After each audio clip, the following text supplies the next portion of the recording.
Being convinced, we were at step 3, which is that we decided to turn our will and our life over to God as we understood Him. Just what do we mean by that? And just what do we do? The first requirement is that we be convinced that any life run on self will can hardly be a success. On that basis, we are almost always in collision with something or somebody, even though our motives are good. Most people try to live by self propulsion. Each person is like an actor who wants to run the whole show, is forever trying to arrange the lights, the ballet, the scenery, and the rest of the players in his own way. If his arrangements would only stay put, if only people would do as he wished, the show would be great. Everybody, including himself, would be pleased. Life would be wonderful. In trying to make these arrangements, our actor may sometimes be quite virtuous. He may be kind, considerate, patient, generous, even modest and self-sacrificing. On the other hand, he may be mean, egotistical, selfish, and dishonest. But as with most humans, he's more likely to have varied traits. What usually happens? The show doesn't come off very well. He begins to think life doesn't treat him right. He decides to exert himself more. He becomes, on the next occasion, still more demanding or gracious, as the case may be. Still, the play does not suit him. Admitting he may be somewhat at fault, he is sure that other people are more to blame. He becomes angry, indignant, self-pitying. What is his basic trouble?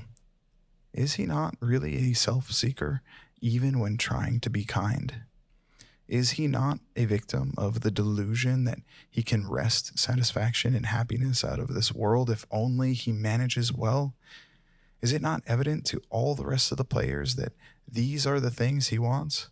And do not his actions make each of them wish to retaliate, snatching all they can get out of the show? Is he not, even in his best moments, a producer of confusion rather than harmony? Our actor is self-centered, egocentric, as people like to call it nowadays.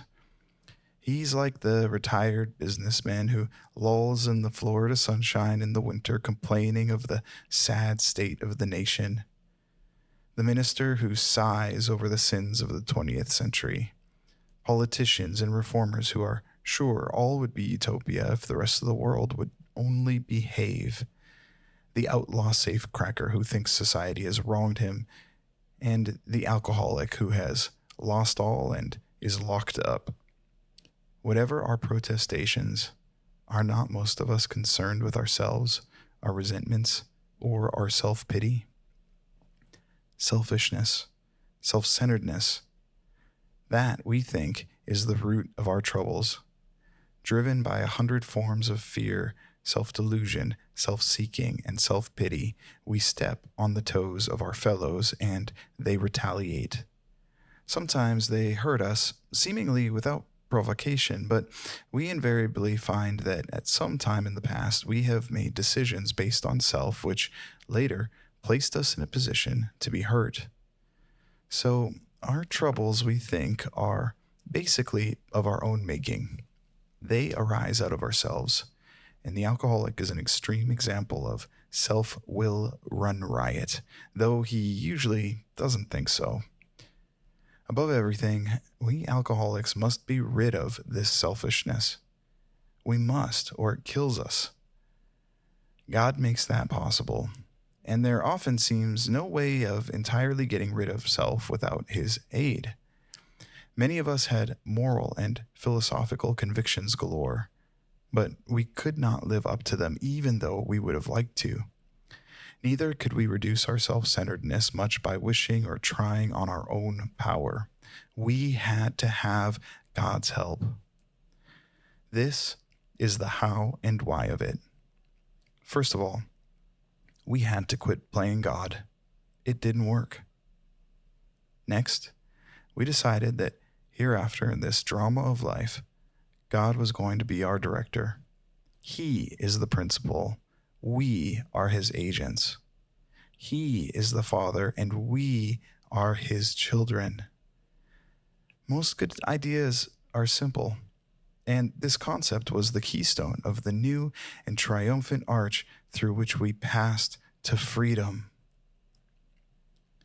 When we sincerely took such a position, all sorts of remarkable things followed. We had a new employer. Being all powerful, he provided what we needed if we kept close to him and performed his work well. Established on such a footing, we became less and less interested in ourselves, our little plans and designs, and more we became interested in seeing what we could contribute to life.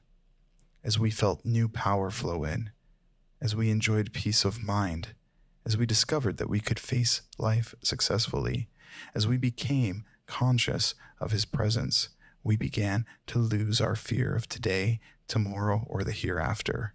We were reborn. We are now at step 3. Many of us said to our Maker as we understood him, God, I offer myself to you to build with me and to do with me as you will. Relieve me of the bondage of self, that I may better do your will.